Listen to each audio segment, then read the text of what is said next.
दोस्तों, जब हाल ही में अमेरिकी राष्ट्रपति डोनाल्ड ट्रंप और चीनी राष्ट्रपति शी जिनपिंग की मुलाकात हो रही थी, तब पूरी दुनिया की नजरें बीजिंग के उस बंद कमरे पर टिकी हुई थी। हर कोई ये जानने को बेताब था कि दुनिया की दो सबसे बड़ी महाशक्तियां आपस में मिलकर क्या खिचड़ी पका रही हैं। लेकिन इस हाई प्रोफाइल मीटिंग को जो देश सबसे ज्यादा करीब से देख रहा था, वो कोई और नहीं बल्कि ईरान था। वजह बिल्कुल साफ है।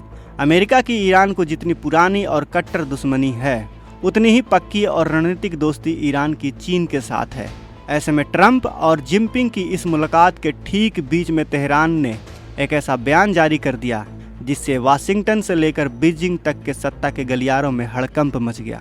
ईरान ने कड़े शब्दों में साफ कर दिया है कि अब अमेरिका का कोई भी कूटनीतिक दबाव या प्रतिबंधों की धमकी काम नहीं करने वाली।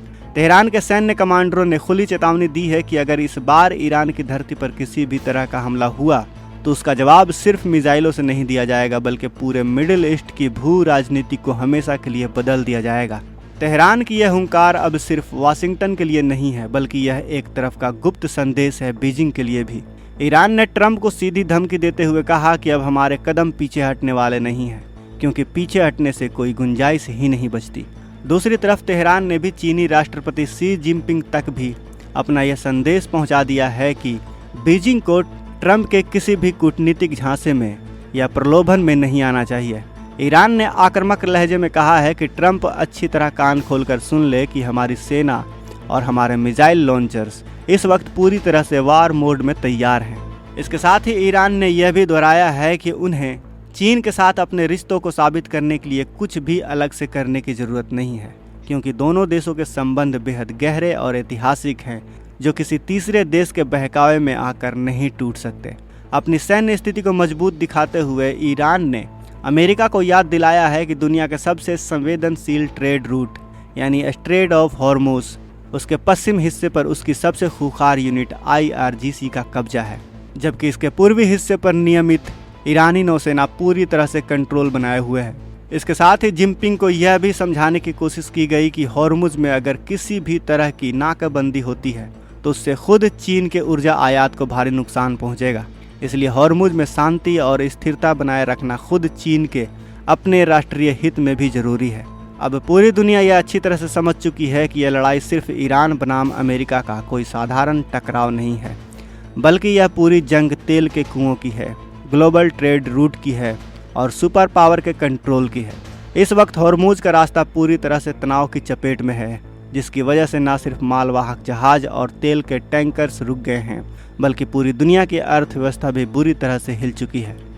अब वैश्विक मंचों पर सवाल सिर्फ इतना ही नहीं रह गया है कि अमेरिका आगे क्या कदम उठाएगा, बल्कि सबसे बड़ा सवाल यह है कि अगर हॉर्मुज में फिर से युद्ध हुआ तो क्या चीन अपनी दोस्ती निभाते हुए खुलकर ईरान के साथ खड़ा होगा। जंग के इन हालातों के बीच भारत की अध्यक्षता में आयोजित हुई ब्रिक्स विदेश मंत्रियों की बेहद अहम बैठक में भी इस तनाव की गूंज साफ सुनाई दी है। इस बैठक में भाग लेने पहुंचे ईरान के विदेश मंत्री अब्बास अराक्ची ने अंतर्राष्ट्रीय मंच से सीधे डोनाल्ड ट्रंप तक एक बेहद कड़ा और बेबाक संदेश पहुंचाया है।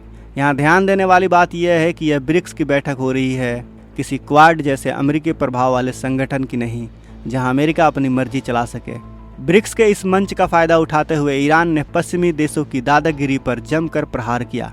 ईरान के विदेश मंत्री अब्बास अराक्ची ने भरी बैठक में गरजते हुए कहा कि अमेरिका की तरफ से दी जाने वाली धमकियां और प्रतिबंधों जैसी पुरानी प्रथाएं अब पूरी तरह से अप्रासंगिक हो चुकी हैं और उन्हें अब इतिहास के कूड़ेदान में फेंक दिया जाना चाहिए। उन्होंने कड़े शब्दों का इस्तेमाल करते हुए कहा कि इतिहास इस बात का गवाह रहा है कि जब भी कोई बड़ा साम्राज्य पतन की ओर जाता है तो वह अपनी अपरिहार्य हार को रोकने के लिए किसी भी हद तक जाने को तैयार हो जाता है। आपको बता दो कि अराक्ची ने अमेरिका की तुलना एक घायल जानवर से करते हुए कहा कि जैसे एक तड़पता हुआ घायल जानवर अपनी मौत को बिल्कुल सामने से देखकर हताश हो जाता है और अंत समय में जोर जोर से दहाड़ते हुए अंधाधुन पंजे मारता है, ठीक वैसे ही छटपटाहट इस वक्त अमेरिकी प्रशासन में देखी जा रही है।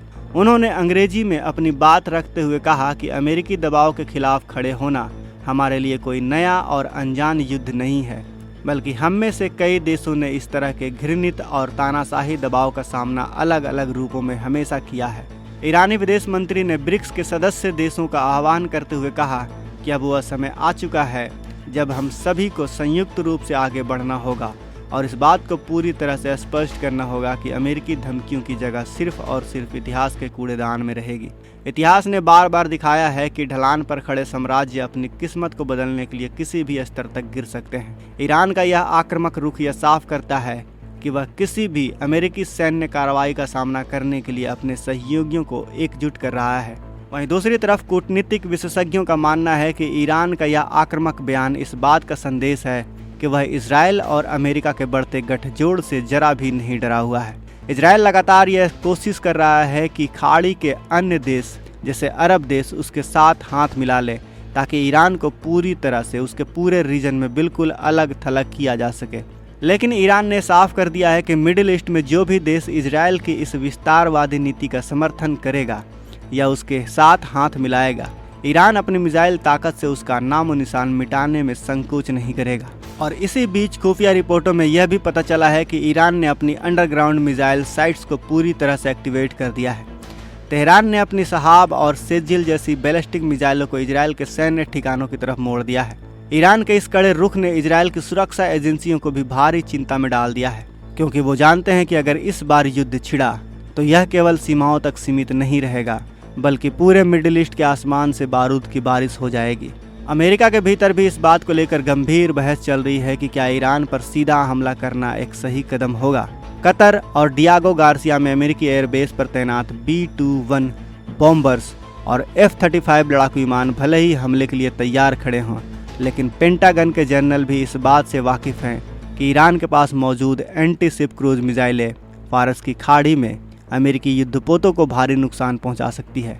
यही वजह है कि सीज फायर के दावों के बावजूद दोनों तरफ से केवल माइंड गेम और सैन्य तैयारियां की जा रही हैं। वहीं चीन की भूमिका इस पूरे घटनाक्रम में सबसे ज़्यादा रहस्यमयी बनी हुई है।